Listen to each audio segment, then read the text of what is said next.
السلام علیکم ناظرین، اس ایپیسوڈ کے شروع میں ارطغرل غازی اپنے خیمے میں سوئے ہوئے تھے۔ اتنے میں ارطغرل صاحب کو ایک خواب آنا شروع ہو جاتا ہے۔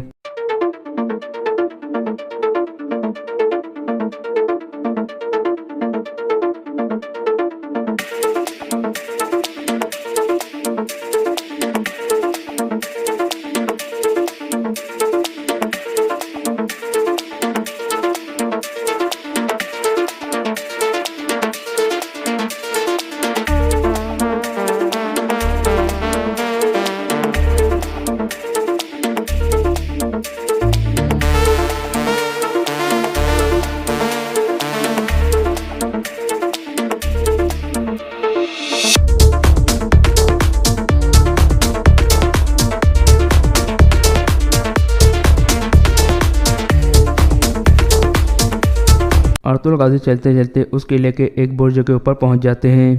وہاں ہر طرف اوغوز ترک قبیلوں کے جھنڈے لگے ہوئے تھے اور درمیان میں تلوار، قرآن پاک اور قائے قبیلے کا جھنڈا رکھا ہوا تھا۔ ارطغرل غازی چل کر آگے آ جاتے ہیں۔ وہاں سفید داڑھی والے بزرگ بھی کھڑے تھے۔ پھر وہ بزرگ ارطغرل صاحب کو سلام کرتے ہیں اور کہتے ہیں ایک ریاست صرف قرآن پاک کی روشنی میں ابھر سکتی ہے اور تیز تلوار کا سایہ اسے محفوظ رکھتا ہے۔ ارطغرل غازی پوچھتے ہیں یہ کون سی جگہ ہے؟ بزرگ کہتے ہیں یہ جگہ علائی قلعہ ہے جسے سلطان علاء الدین نے فتح کیا تھا۔ یہ سلجوق خاندان کی سب سے شاندار علامت ہے۔ اس کے بعد بزرگ کہتے ہیں مشکل ڈھلانوں کے بعد آپ چوٹی پر پہنچو گے۔ قرآن پاک، تلوار اور جھنڈا اس نئے درخت کی جڑیں ہیں۔ ہر اوغوز قبیلہ اس درخت کی ایک شاخ ہوگا اور آپ کی نسلیں اس درخت کا تنا ہوں گی انشاءاللہ۔ ارطغرل غازی کہتے ہیں اس شاندار قلعے میں ایک نئی ریاست کی خبر سننا میرے لیے ایک شرف ہے۔ اس کے بعد وہ بزرگ ارطغرل غازی کو قرآن پاک دیتے ہیں۔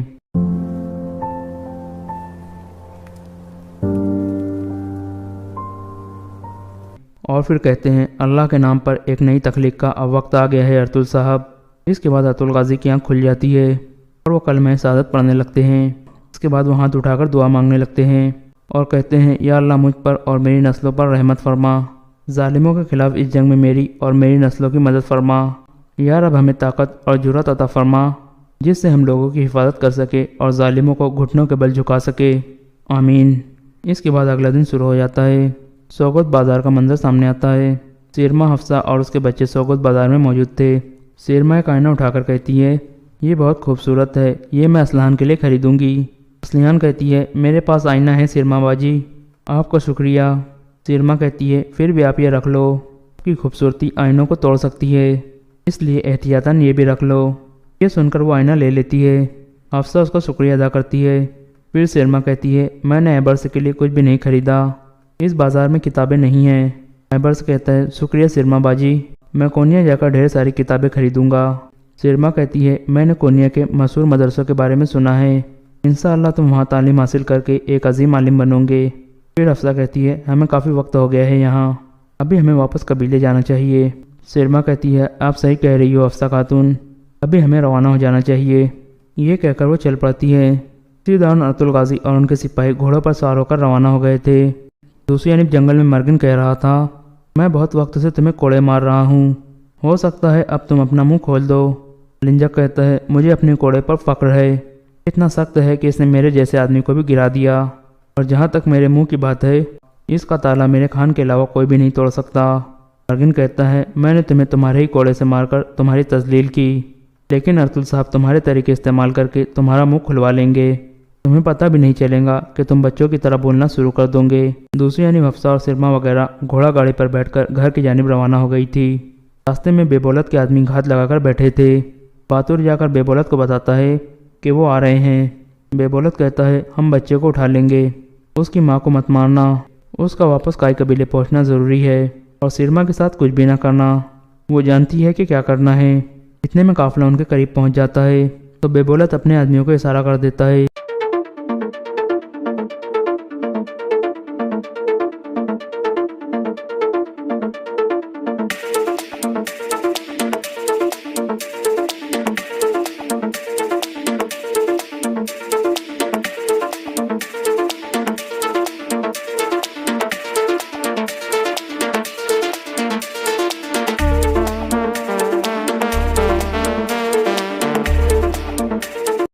پھر سیرما ڈرامہ کرتے ہوئے کہتی ہے، کون ہو تم لوگ، یہاں سے ہٹ جاؤ۔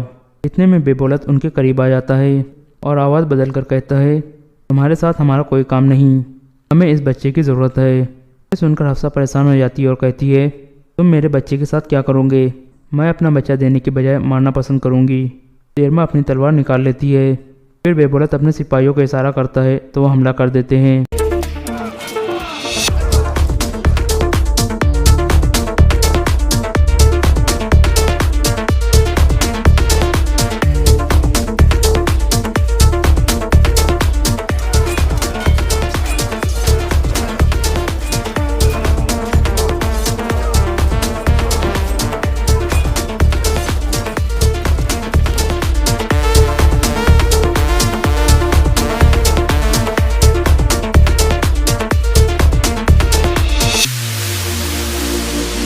پھر حفصہ کہتی ہے، اگر تمہیں سونا چاہیے تو ہم تمہیں سونا دے سکتے ہیں، لیکن ہمیں چھوڑ دو۔ بے بولت کہتا ہے، یہ بچہ سونے سے زیادہ قیمتی ہے۔ یہ سن کر حفصہ بہت زیادہ پریشان ہو جاتی ہے۔ پھر بے بولت دوبارہ اپنے آدمیوں کو اشارہ کرتا ہے۔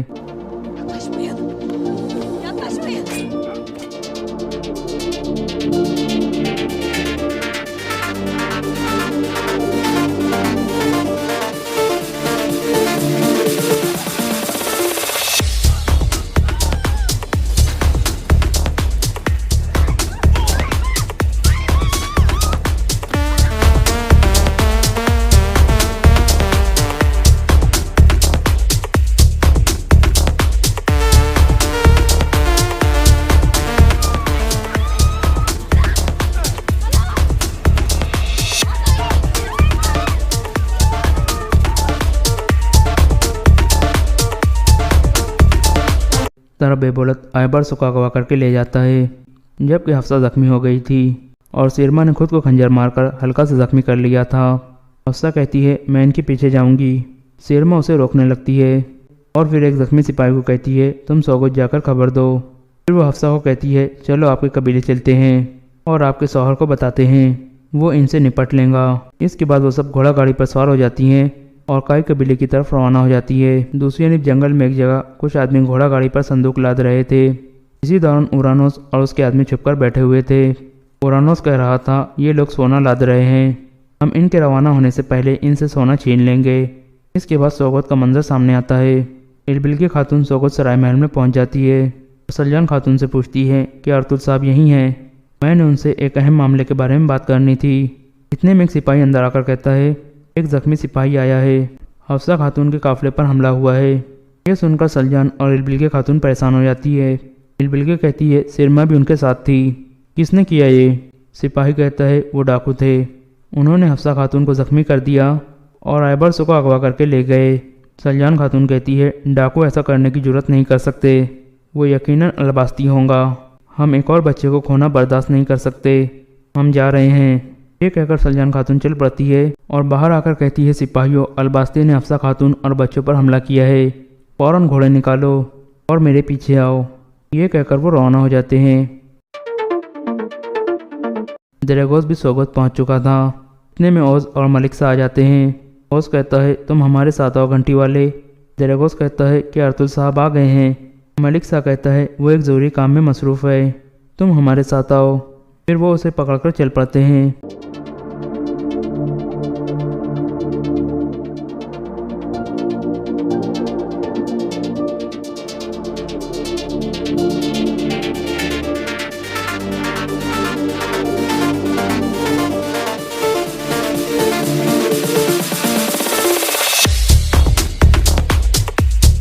یعنی اورانوس اور اس کے آدمی حرکت میں آ جاتے ہیں اور ان سپاہیوں کو گھیرے میں لے لیتے ہیں۔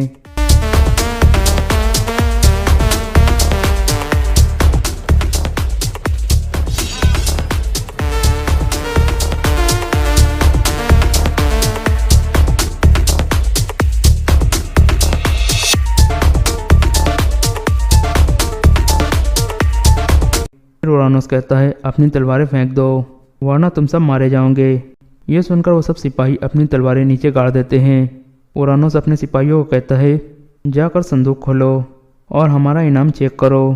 یہ سن کر دو سپاہی آگے بڑھتے ہیں۔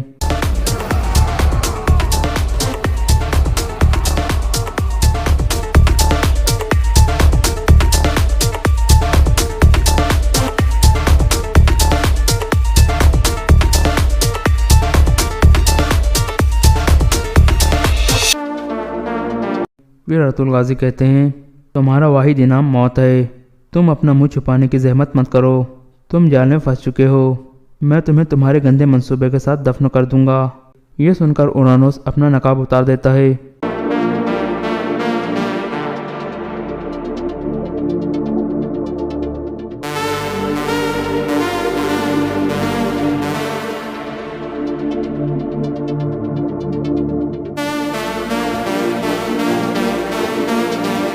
پھر اورانوس کہتا ہے، ویسے بھی میں اس کھیل سے اکتا رہا تھا ارطغرل، ہم میں سے ایک یہاں مرنے والا ہے، سپاہیوں حملہ کرو۔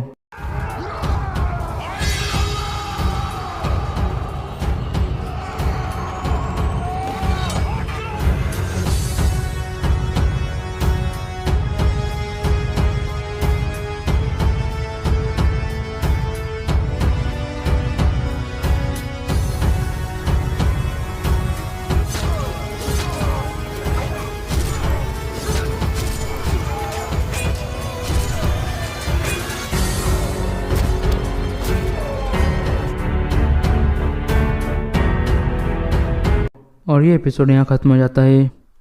Story of Sultan Jalal Uddin Muhammad Khwarazm Shah part 30۔ کھانا کھانے کے بعد شیخ نے طاہر کو اپنے پاس ٹھہرانے کے لیے اصرار کیا، لیکن طاہر نے کہا، نہیں، مجھے اس وقت اجازت دیجیے، شاہی مہمان خانے میں میرے ساتھی انتظار کر رہے ہوں گے، شام کو آ جاؤں گا۔ شیخ سے اجازت لے کر طاہر کمرے سے باہر نکلا تو برآمدے میں اسماعیل منتظر کھڑا تھا۔ اس نے کہا، آپ جا رہے ہیں، اگر تھوڑی دیر اور ٹھہر جاتے تو میں آپ کے ساتھ چلتا۔ استاد نے کہا کہ سبق ختم کیے بغیر چھٹی نہیں ملیں گی۔ شیخ اسماعیل کی آواز سن کر باہر نکل آیا اور بولا، جاؤ بیٹا، اپنا سبق ختم کرو، یہ شام کو آ جائیں گے۔ اسماعیل نے کہا، شاید یہ راستے سے واقف نہ ہو۔ شیخ نے کہا، دیکھا آپ نے، یہ ہر ایک کو اپنے مقابلے میں کم عقل سمجھتا ہے۔ طاہر نے مسکراتے ہوئے کہا، اسماعیل، تم جا کر سبق پڑھو، میں شام کو آ جاؤں گا، پھر ہم دونوں سیر کے لیے جائیں گے۔ اسماعیل بادل نخواستہ اپنے کمرے میں چلا گیا اور طاہر مکان سے نکل کر پائے باغ میں داخل ہوا۔ آسمان پر بادل چھا رہے تھے۔ راستے سے ایک طرف آم کے گھنے درختوں کے درمیان ایک چھوٹے سے حوض میں فوارہ چھوٹ رہا تھا۔ راج ہنس کا ایک جوڑا پانی میں تیر رہا تھا اور سریا سنگ مرمر کی پٹری پر بیٹھی ہوئی تھی۔ طاہر اس کے قریب سے گزرتے ہوئے رکا اور وہ اسے دیکھ کر کھڑی ہو گئی۔ آپ جا رہے ہیں؟ سریا نے جھجکتے ہوئے سوال کیا۔ وہ اب طاہر کی طرف دیکھنے کے بجائے آنکھیں نیچے کی ہوئی تھی۔ طاہر نے اپنا راستہ چھوڑ کر اس کے قریب پہنچتے ہوئے کہا، میں شاہی مہمان خانے میں اپنے دوستوں کے پاس جا رہا ہوں، شام تک آ جاؤں گا۔ اسماعیل کو آپ کے ساتھ بھیج دوں؟ نہیں، وہ سبق یاد کر رہا ہے۔ میں آپ سے ایک ضروری بات کہنا چاہتا ہوں۔ کہیے، بات یہ ہے۔ طاہر سوچ میں پڑ گیا۔ سریا نے اس کی طرف چونک کر دیکھا اور کہا، کہیے، آپ خاموش کیوں ہو گئے؟ میں سوچ رہا ہوں کہ یہ بات کس طرح شروع کروں۔ کیا یہ بہتر نہیں ہوگا کہ آپ آج شام یا کل صبح کوئی وقت نکالیں؟ اس کے لیے فرصت اور تنہائی کی ضرورت ہے۔ اگر کوئی بات اس قدر اہم ہے تو میں ابھی سننا چاہتی ہوں۔ شام تک ممکن ہے میری چند سہیلیاں آ جائے اور مجھے ان کی وجہ سے تنہائی نصیب نہ ہو۔ پہلے آپ یہ وعدہ کریں کہ خفا ہونے سے پہلے میری باتوں پر ٹھنڈے دل سے غور کریں گی۔ اگر کوئی ایسی بات ہے جس سے آپ میرے خفا ہو جانے کا خدشہ محسوس کرتے ہیں تو آپ کسی ہچکچاہٹ کے بغیر کہہ دیجئے۔ میں وعدہ کرتی ہوں کہ میں خفا نہیں ہوں گی۔ طاہر نے کہا، بات یہ ہے کہ بلخ سے بغداد پہنچنے کے بعد میرے ساتھ چند ایسے واقعات پیش آ چکے ہیں جن کا شادی سے پہلے آپ کے ساتھ ذکر کرنا میں اپنا اخلاقی فرض سمجھتا ہوں۔ سریا نے حیرت زدہ سی ہو کر طاہر کی طرف دیکھتے ہوئے کہا، کہیے، بلخ سے بغداد جانے کے بعد کیا ہوا؟ مجھے معلوم نہ تھا کہ آپ گھبرائے نہیں، میں سمجھ گئی۔ میں آپ کو آپ کی مرضی کے خلاف کسی گزشتہ فیصلے کا پابند رہنے پر مجبور نہیں کروں گی۔ دیکھا، آپ کو ابھی سے غلط فہمی ہو گئی۔ میں صرف اس لیے آپ سے کچھ کہنا چاہتا تھا کہ کل آپ کو یہ شکایت نہ ہو کہ آپ نے بے خبری میں اپنے مستقبل کے متعلق کوئی غلط فیصلہ کیا تھا۔ سریا نے کہا، دنیا میں صرف آپ ہے جس سے مجھے کوئی شکایت نہیں ہو سکتی، لیکن آپ کے تذبذب سے مجھے بے چینی ضرور ہوئی۔ مجھے اس سے کوئی سروکار نہیں کہ بغداد پہنچ کر آپ کو کیا واقعات پیش آئے۔ مجھے اطمینان ہے کہ آپ سے جو کچھ ہوا ہوگا صحیح ہوا ہوگا۔ اگر آپ مجھ سے یہ بھی کہیں کہ آپ کسی اور سے شادی کرنے پر مجبور ہو گئے تھے تو خدا شاہد ہے مجھے آپ سے شکایت نہ ہوگی۔ میں صرف اتنا جاننا چاہتی ہوں کہ آپ میرے ہیں۔ اگر وہ کوئی ایسی ہے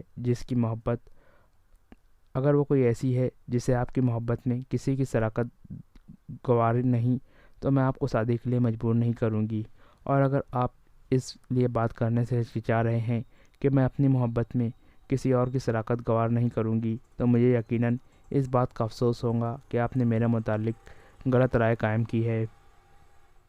لیکن تم نے یہ کیوں سوچا کہ میں شادی کر چکا ہوں؟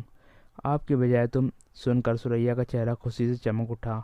وہ بولی، تو پھر اس کے سوا آپ اور کیا کہنا چاہتے ہیں کہ میرے علاوہ ایک اور لڑکی بھی ہے جسے آپ مایوس نہیں کرنا چاہتے؟ اچھا، فرض کرو میں یہی کہنا چاہتا ہوں تو کیا؟ تو تم کیا جواب دیتی؟ میں جواب دینے سے پہلے آپ سے کئی سوالات پوچھتی۔ کیسے سوالات؟ میں پوچھتی وہ کون ہے، کیسی ہے، آپ اس سے کب ملے، کیسے ملے، اس نے آپ سے کیا کہا، آپ نے کیا جواب دیا؟ آپ نے میرا ذکر کیا تو کیا اس نے کیا کہا، وہ رحم دل ہے یا جھگڑالو ہے؟ سریا ہنسنے لگی۔ سنو سریا، طاہر نے سنجیدہ ہو کر کہا۔ وہ چپ چاپ دانتوں میں انگلی دبا کر حوض کے کنارے بیٹھ گئی۔ اس کی آنکھوں میں شرارت آمیز تبسم تھا۔ طاہر نے اپنے ساتھ صفیہ کی ابتدائی دلچسپی سے لے کر آخری ملاقات تک تمام واقعات بیان کر دیے۔ اختتام پر سریا نے آنکھوں میں آنسو بھرتے ہوئے کہا، لائیے وہ انگوٹھی کہاں ہے؟ طاہر نے اپنی جیب سے انگوٹھی نکال کر سریا کے ہاتھ پر رکھ دی۔ سریا نے اپنی انگوٹھی اتار کر صفیہ کی انگوٹھی پہن لی اور کہا، مجھے معاف کیجیے، میں نے آپ کو پریشان کیا۔ یہ لیجیے، میری انگوٹھی اپنے پاس رکھیے اور جب وہ ملے تو اسے میری طرف سے پیش کر دیجیے، اور میری طرف سے یہ بھی کہیے کہ میں اس کی ایک ادنا خادمہ بن کر رہنا بھی اپنے لیے باعث فخر خیال کروں گی۔ طاہر کی شادی سے اگلے دن تیمور ملک دلی پہنچا۔ لوگ اس کے سپاہیانہ کارنامے سن چکے تھے۔ جب وہ شہر کے دروازے پر پہنچا تو امرائے سلطنت کے علاوہ شہر کے بہت سے لوگ اس کے استقبال کے لیے کھڑے تھے۔ جب وہ شاہی مہمان خانے کی طرف جا رہا تھا تو ایک اچھا خاصا جلوس اس کے پیچھے تھا۔ طاہر نے تفصیل سے سلطان کے ساتھ گزشتہ ملاقاتوں کا ذکر کرنے کے بعد کہا، مجھے افسوس ہے کہ آپ ایک دن دیر سے یہاں تشریف لائے، ورنہ دعوت ولیمہ میں آپ بھی شریک ہو جاتے۔ کس کی دعوت ولیمہ؟ میری شادی ہو چکی ہے۔ کب، کیسے، کہاں؟ کل۔ آپ کو یاد ہے بلکہ کے راستے میں جب آپ سے ملاقات ہوئی تھی، ایک لڑکی میرے ساتھ آئی تھی اور آپ نے اس کی تقریر سن کر مجھے ایک نصیحت کی تھی اور میں نے آپ کی اس نصیحت پر عمل کیا ہے، تو بلکہ سے یہاں پہنچ گئے۔ تم بہت خوش نصیب ہو۔ میرا خیال تھا کہ آپ کے ساتھ عبد الملک بھی آئیں گا اور آپ دونوں میری شادی میں شریک ہو سکیں گے۔ عبد الملک بغداد روانہ ہو چکا ہے۔ کب؟ تمہارا مکتوب ملتے ہی سلطان نے مجلس شورا طلب کی اور ہمارا متفقہ فیصلہ تھا کہ تمام اسلامی سلطنتوں میں ایلچی بھیج کر انہیں تاتاریوں کے خلاف ایک متحدہ محاذ بنانے کی دعوت دی جائے۔ سلطان کی خواہش تھی کہ تمہیں بھیجا جائے، لیکن میں نے یہ رائے دی کہ تمہاری دہلی میں بھی ضرورت ہے۔ طاہر نے کہا، لیکن میری طرح عبد الملک کے متعلق بھی خلیفہ کی رائے اچھی نہیں۔ مجھے ڈر ہے کہ وہ اسے جاتے ہی گرفتار نہ کر لے۔ تیمور ملک نے جواب دیا، نہیں، وہ سلطان کے ایلچی کی حیثیت سے گیا ہے۔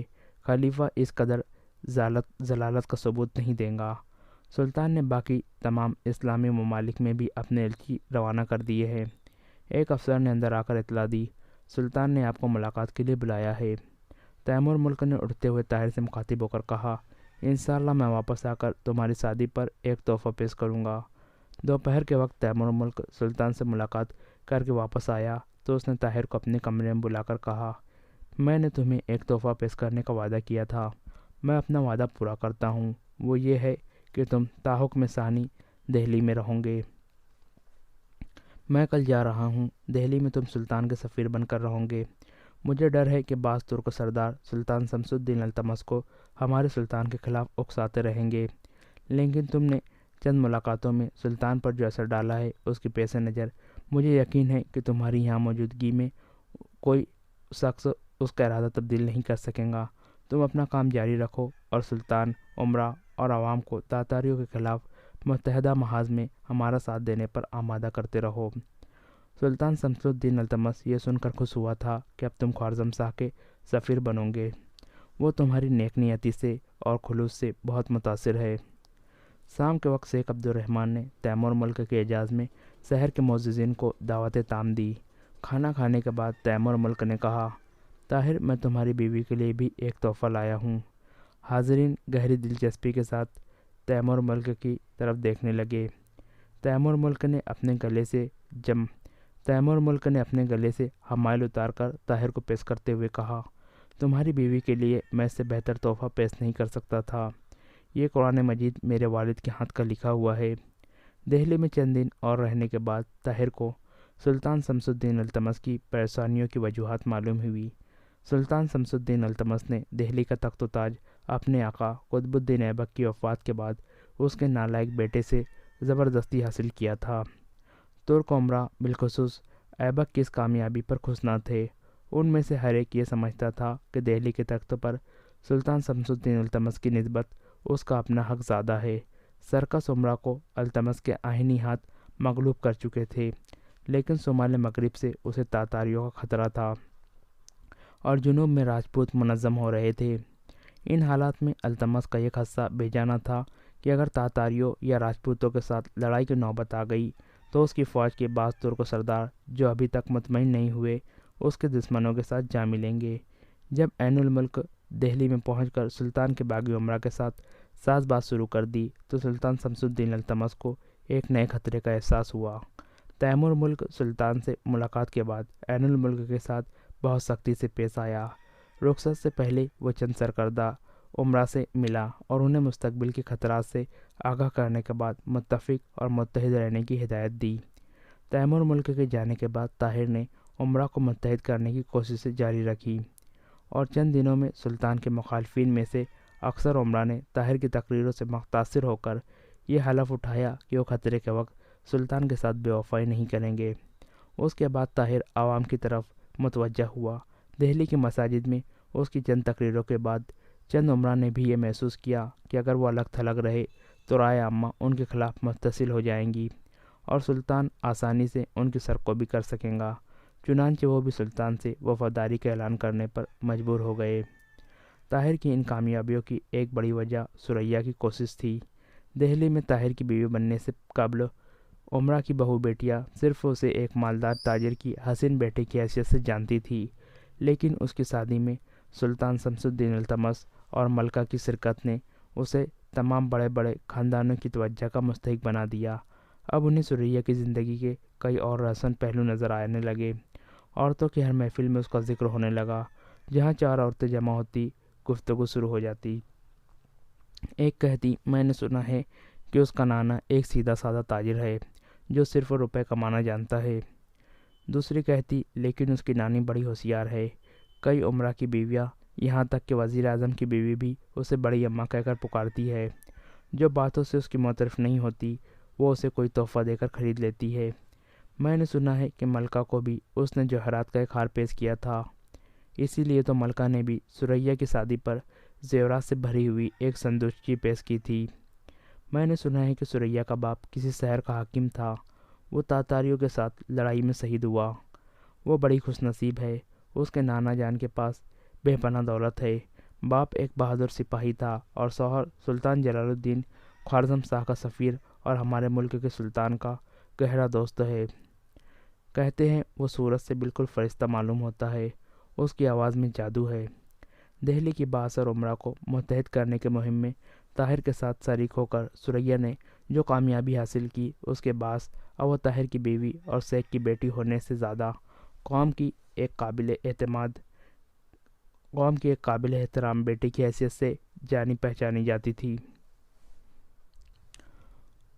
اس نے ایک دن شہر کے معزز گھرانوں کی عورتوں کو اپنے مکان پر کھانے کی دعوت دی اور ان کے سامنے تاتاریوں کے مظالم بیان کرنے کے بعد یہ اپیل کی کہ وہ مردوں کو خواب غفلت سے جگائے، ورنہ وحشت اور بربریت کا طوفان ہمسایہ ممالک کو تباہ و برباد کرنے کے بعد ہندوستان کے دروازے پر دستک دے رہا ہے۔ اجتماعی خطرے کے مقابلے کے لیے اجتماعی جدوجہد کی ضرورت ہے۔ ثریا نے انہیں سمجھایا کہ اگر قوم کی عورتیں فرض شناسی کا ثبوت دیں تو مردوں میں کسی کو غداری کرنے کی جرات نہیں ہو سکتی۔ بیویاں اپنے شوہروں کو، بہنیں بھائیوں کو اور مائیں اپنے بیٹوں کو قوم کا ساتھ دینے پر مجبور کر سکتی ہیں۔ صرف مردوں کا اتحاد اور ایثار قوم کی بہو بیٹیوں کی حفاظت کا ضامن ہو سکتا ہے۔ ثریا نے ہندوستان کی حالت پر تبصرہ کرتے ہوئے انہیں بتایا کہ اگر سلطان اور عمرا کے اختلافات کم نہ ہوئے تو تاتاریوں کے سہ پاتے ہی ہمارے خلاف اس ملک کے کروڑوں غیر مسلم اٹھ کھڑے ہوں گے۔ ثریا کی تقریر اس قدر مؤثر تھی کہ تمام خواتین نے اپنے اپنے گھروں کے مردوں کو سمجھانے کا عہد کیا۔ ثریا کی تقریر اس قدر مؤثر تھی کہ تمام خواتین نے اپنے اپنے گھر کے مردوں کو سمجھانے کا عہد کیا۔ یہ ابتدا حوصلہ افزا تھی۔ اس کے بعد ہر محلے کی عورتیں ثریا کو تبلیغ کی دعوت دینے لگیں۔ تقریباً ہر شام کسی نہ کسی عورت کے گھر میں جلسہ ہوتا اور ثریا وہاں تقریر کرتی۔ شیخ عبد الرحمن نے طاہر کی موجودگی میں دہلی چھوڑنے کا ارادہ ملتوی کر دیا۔ سلطان جلال الدین خوارزم شاہ سندھ ساگر کے علاقے میں ڈیرا ڈال کر باہر کی اسلامی سلطنتوں سے اپنے اپیل کے جواب کا انتظار کر رہا تھا۔ طاہر اور ثریا نے چند ہفتوں میں دہلی کے مسلمانوں میں ایک نئی زندگی پیدا کر دی۔ اس کے بعد انہوں نے سلطان شمس الدین التمش کی درخواست پر اس کی مملکت کے دوسرے شہروں کا رخ کیا۔ ان کی شہرت ہمیشہ ان سے ایک منزل آگے رہی۔ ہر شہر میں ان کا نہایت شاندار خیر مقدم کیا گیا۔ ثریا عورتوں کو تبلیغ کرتی اور طاہر مردوں میں حرارت ایمانی زندہ کرتا۔ وہ مساجد میں تقریریں کرتا، فوجی چوکیوں میں جا کر سپاہیوں کی پریڈیں دیکھتا اور ان کے ساتھ تیگ زنی، تیر اندازی اور نیزہ بازی کی مشق میں شریک ہوتا۔ الفاظ اور کردار کا غازی جب کئی مہینوں کے دورے کے بعد دہلی واپس پہنچا تو سلطان شمس الدین التمش نے اس کا شکریہ ادا کرتے ہوئے کہا، اب مجھے یقین ہے کہ میں دریائے سندھ سے لے کر کوہ وندھیاچل تک تمام سرکشوں کو مغلوب کر سکوں گا۔ اب تاتاریوں نے ہندوستان کا رخ کرنے کی جرات کی تو انشاءاللہ ان میں سے کوئی بچ کر نہیں جائے گا۔ چند دنوں کے بعد سلطان جلال الدین کیلچی نے دہلی پہنچ کر یہ خبر دی کہ خلیفہ کی طرف سے اپنی درخواست کا حوصلہ افزا جواب سن کر سلطان ہندوستان کے بجائے بغداد کو اپنا مرکز بنانا بہتر سمجھتے ہیں۔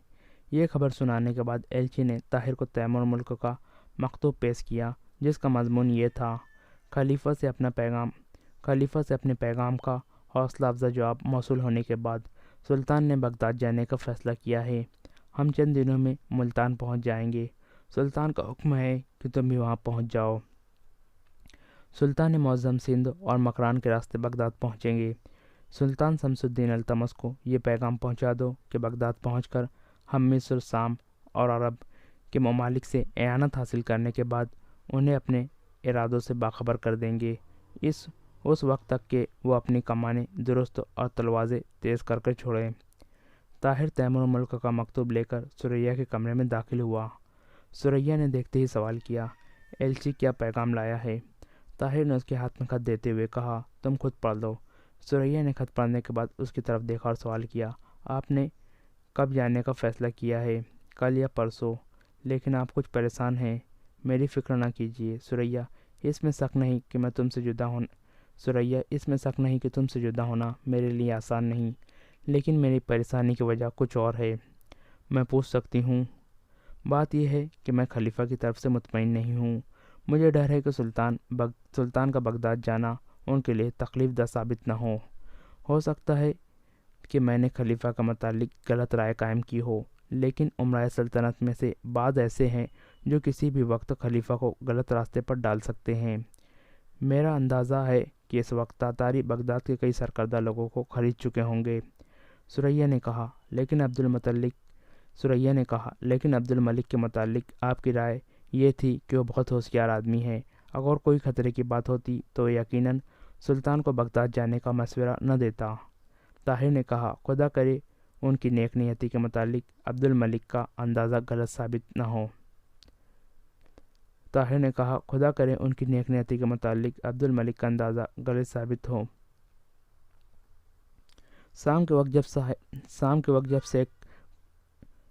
وقت جب شیخ کو طاہر کی تیاری کا علم ہوا تو اس نے بتایا کہ میں صرف تمہاری موجودگی کی وجہ سے دہلی میں ٹھہرا ہوا تھا۔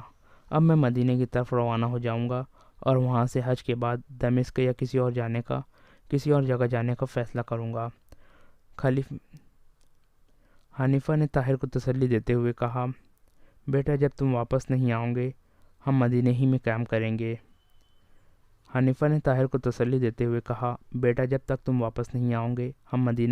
کریں گے۔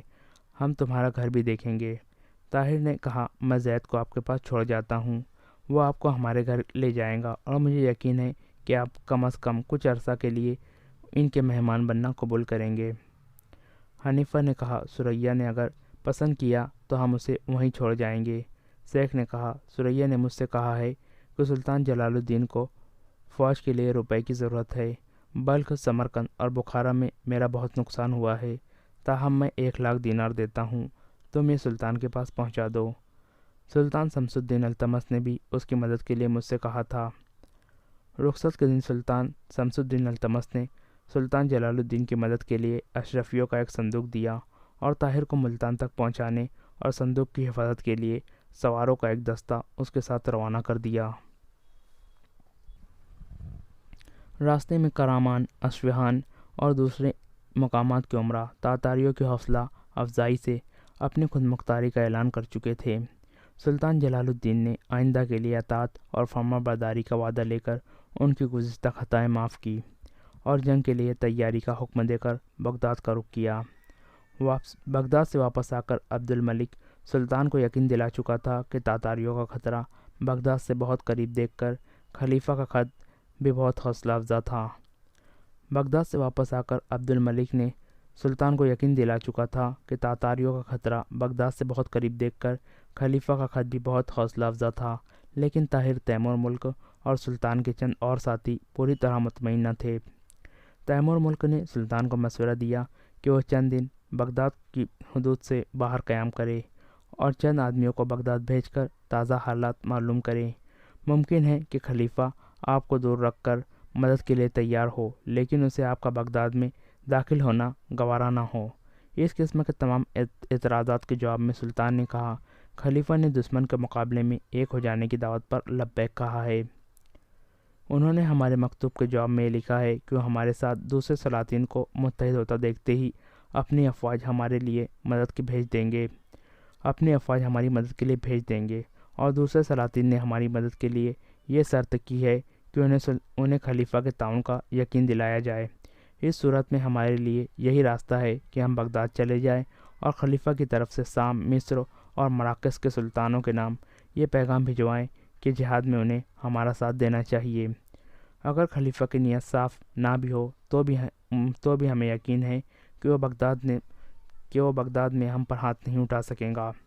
اگر رائے عامہ کے خوف سے ایک عرصہ کے لیے وہ طاہر اور اس کے ساتھیوں کی سرگرمیاں نظر انداز کرنے پر مجبور ہو گئے تھے تو ہمارے خلاف بھی وہ زیادہ سے زیادہ یہی سوچ سکیں گے کہ ہمیں تنگ کر کے بغداد چھوڑنے پر مجبور کیا جائے، اور ہم کو اس کی کوئی پرواہ نہیں کہ ہمیں تنگ کر کے بغداد چھوڑنے پر مجبور کیا جائے، لیکن ہمیں یہ یقین ہے کہ خلیفہ سے پہلی ملاقات ہی میں ہم ان کے تمام شبہات دور کر دیں گے۔ ہم ان سے کہیں گے کہ آپ ہمارے باپ کی غلطیاں معاف نہیں کر سکتے تو ہمیں سزا دے لیجئے، لیکن مسلمانوں کو تاتاری کی غلامیوں سے بچائیے۔ ہمیں خوارزم کا سلطان سمجھنے کے بجائے ایک ایسا انسان سمجھیے جو اسلام کی ناموس کے لیے آپ کے جھنڈے تلے ایک سپاہی کی حیثیت میں لڑنا اپنے لیے باعث فخر سمجھتا ہے۔ طاہر نے کہا، ان سب باتوں کے باوجود اگر آپ برا نہ مانیں تو میری رائے یہی ہے کہ آپ مجھے اور عبد الملک کو بغداد بھیج دیں۔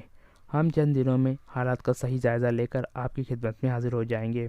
خلیفہ اور ان کے حکام جو سلوک ہمارے ساتھ کریں گے ان سے ان کی نیت ظاہر ہو جائیں گی۔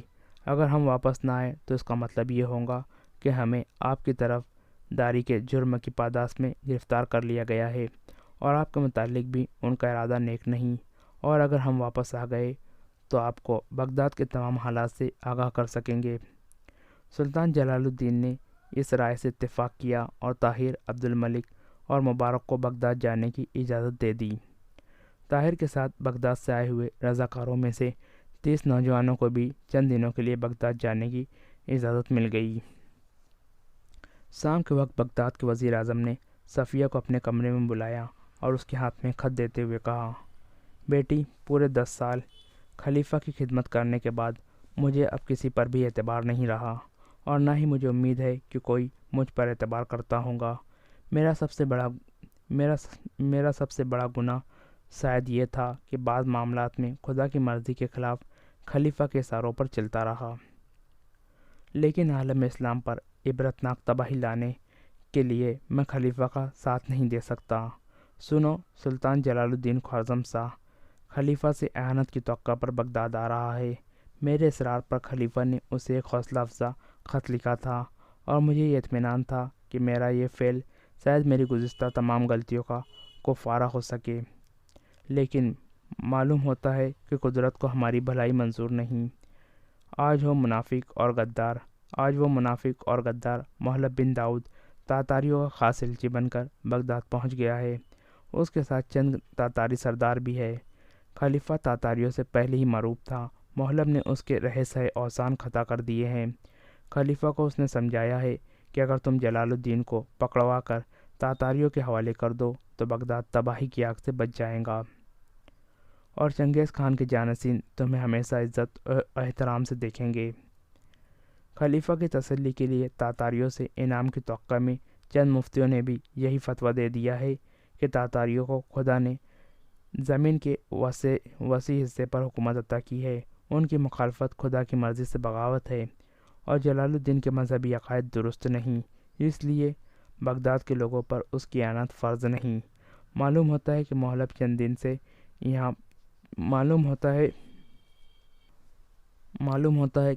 چند دن پہلے سے یہاں سرگرم عمل تھا۔ مجھے اس کی آمد کا صرف اس وقت پتہ چلا جب وہ چند تاتاری سرداروں کے ساتھ خلیفہ کے دسترخوان پر بیٹھنے کا شرف حاصل کر چکا تھا۔ میں نے خلیفہ کو سمجھانے کی کوشش کی ہے، لیکن محلب کی باتوں سے متاثر ہو کر خلیفہ خدا سے زیادہ تاتاریوں سے ڈرتا ہے۔ آج رات پھر خلیفہ نے مجھے اور فوج کے چند عہدیداروں کو ملاقات کی دعوت دی ہے، اور مجھے امید ہے کہ آج خلیفہ کے محل میں آسمانوں کی قسمت کا اور مجھے آج رات پھر خلیفہ نے مجھے اور فوج کے چند عہدیداروں کو ملاقات کی دعوت دی ہے، اور مجھے امید ہے کہ آج خلیفہ کے محل میں مسلمانوں کی قسمت کا فیصلہ ہو جائے گا۔ سلطنت کے بڑے بڑے عہدیداروں میں سے کوئی بھی خوارزم شاہ کی مدد کر کے تاتاروں کی دشمنی مول لینے کے حق میں نہیں، لیکن میں آخری فرض ادا کروں گا۔ آج میں قاسم کی ضرورت محسوس کر رہا ہوں، لیکن وہ بہت دور ہے۔ میں تمہیں ایک بڑا کام سونپ کر جا رہا ہوں۔ تمہیں معلوم ہے کہ خلیفہ کو ناراض کر کے بہت کم لوگ اس کے محل سے زندہ اپنے گھر پہنچے ہوں گے۔ شاید میرا انجام بھی اس سے مختلف نہ ہو۔ اگر میں آدھی رات تک گھر نہ آ سکوں تو تم سعید کو بلا کر یہ خط اس کے حوالے کر دو، اور اسے یہ ہدایت کرو کہ وہ جس قدر جلدی ممکن ہو اسے جلال الدین کے پاس پہنچا دے، کیونکہ اگر خلیفہ نے جلال الدین کو گرفتار کرنے کا فیصلہ کیا تو مجھے یقین ہے کہ وہ آج ہی رات ہی فوج بھیج دیں گا، اور مجھے وہ افخائے راز کے ڈر سے گھر آنے کی اجازت نہیں دیں گے۔ میں نے سعید کو سمجھا دیا ہے، وہ طاہر کے پرانے رفقا میں سے چند نوجوانوں کو جمع کر کے استبل کے قریب میرے حکم کا انتظار کرے گا۔ ابھی تک میں نے اسے یہ نہیں بتایا ہے کہ اسے کس مہم کے لیے بھیجا جائے گا، اور ضرورت کے بغیر میں ایسا اہم مراسلہ اس کے سپرد کرنا بھی نہیں چاہتا۔ ممکن ہے خلیفہ میری بات مان لے اور جلال الدین کو یہ مراسلہ بھیجنے کی ضرورت ہی نہ پڑے۔ بہرحال اگر میں آدھی رات تک نہ واپس آ سکا تو بغداد کے وزیر اعظم کی زندگی کا آخری فرض اس کی بھتیجی پورا کریں گی۔ سعید اور طاہر کے دوسرے ساتھی مجھ سے زیادہ تمہارا اعتبار کرتے ہیں۔ صفیہ نے کہا، آپ اطمینان رکھیے، میری طرف سے کوتاہی نہیں ہوگی۔